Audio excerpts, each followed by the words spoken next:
Bonjour et bienvenue à Suivez le lapin blanc dans cet épisode intitulé L'amour vertical. J'avoue, lorsque j'ai vu la manchette sur le fond des générations sur le site de Radio-Canada, j'étais en colère.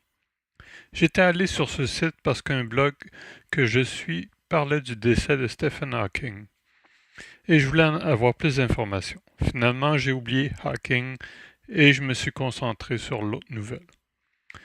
J'ai rapidement pris du recul sur ma colère. Le gouvernement libéral fait ce qu'il a à faire. C'est moi qui ne fais pas ce que j'ai à faire. Je suis là pour réveiller les gens. J'avais dit que j'allais me manifester devant le Parlement, mais je n'ai pas fait. Le vol de 10 milliards est un catalyseur, un coup de pied au derrière pour que je le fasse. Je vois clair dans leur jeu. Ce n'est pas le cas de la majorité des gens. Je ne peux compter sur les médias pour le faire. C'est à moi de le faire. Comme dans mon texte sur le couple, la question est toujours où est l'amour là-dedans?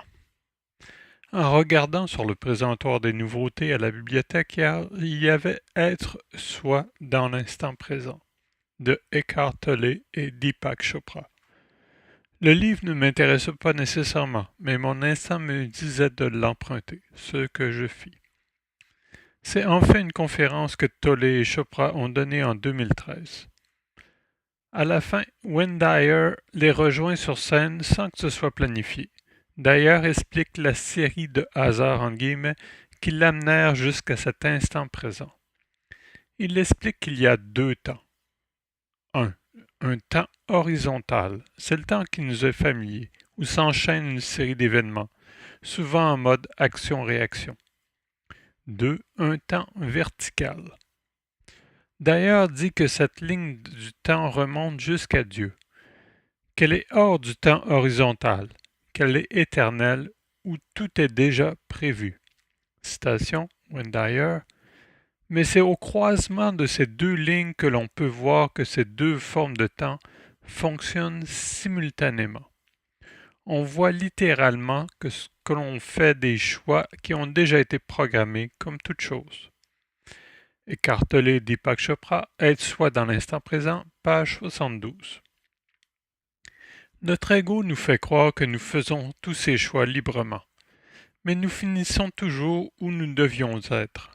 Peut-être que le chemin a été plus tortueux par ce libre arbitre, mais si nous sommes attentifs aux synchronicités, si nous vivons au moment présent, nous nous retrouvons à l'intersection de ces deux lignes du temps. Dahler parlait de trois formes d'amour. 1. L'amour humain, changeant et variable. C'est l'amour que l'on porte pour notre conjoint, par exemple. Nous l'aimons, mais des fois il nous énerve. 2. L'amour spirituel, qui ne change pas, mais qui varie. C'est l'amour que l'on porte pour notre enfant, par exemple. Nous l'aimons toujours, mais l'intensité peut varier. Par exemple, lorsqu'il faut aller le chercher au poste de police. 3. L'amour divin, constant et invariable. C'est cet amour que recherchait Dyer. C'est cet amour que la question où est l'amour là-dedans nous force à chercher. Dyer avait bien compris que l'opposé de l'amour est la peur.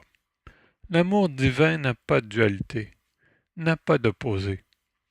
Lorsque nous sombrons dans la peur, nous ne sommes plus dans l'amour divin. Il est toujours là, mais il faut exercer notre regard pour le voir. Dans le zoroastrisme, les disciples sont appelés à toujours choisir le bien par rapport au mal. Cette religion est basée sur une dualité bien-mal. Lorsque le disciple choisit toujours le bien, il est destiné au paradis.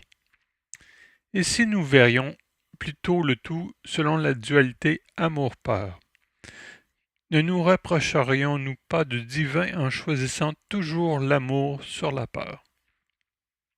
Pourquoi respecter le code de la route? De crainte d'avoir une contravention ou pour amour pour les autres? Est-ce qu'une décision est prise en fonction de la peur ou de l'amour? Pourquoi cotiser un rire? De peur de manquer d'argent plus tard ou pour amour pour soi? Pourquoi manger tel aliment? De peur de manquer de quelque chose ou par amour pour son corps? La décision du gouvernement libéral est-elle motivée par la peur ou l'amour? Ma décision de démontrer mon mécontentement est-elle motivée par la peur ou l'amour? Avec cette approche, les choses deviennent plus claires. Il est alors possible de trouver l'amour même si, a priori, nous n'en avons pas vu. D'ailleurs, pour expliquer cet amour divin, cite l'Évangile de Thomas. Logion 22. Jésus vit des petits qui tétaient.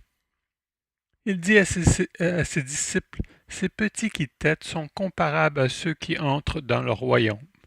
Ils lui dirent, est-ce en étant petits que nous entrerons dans le royaume? Jésus leur dit, si de deux vous faites un, que vous fassiez le dedans comme le dehors comme le dedans, le dessus comme le dessous, en sorte que vous fassiez de l'homme et de la femme un seul être, si bien que l'homme ne soit pas homme et que la femme ne soit pas femme, si vous faites des yeux au lieu d'un œil, une main au lieu d'une main, un pied au lieu d'un pied, une image au lieu d'une image, alors vous entrerez dans le royaume. Évangile de Thomas. C'est en choisissant l'amour que nous faisons un avec le divin, un amour constant et invariable.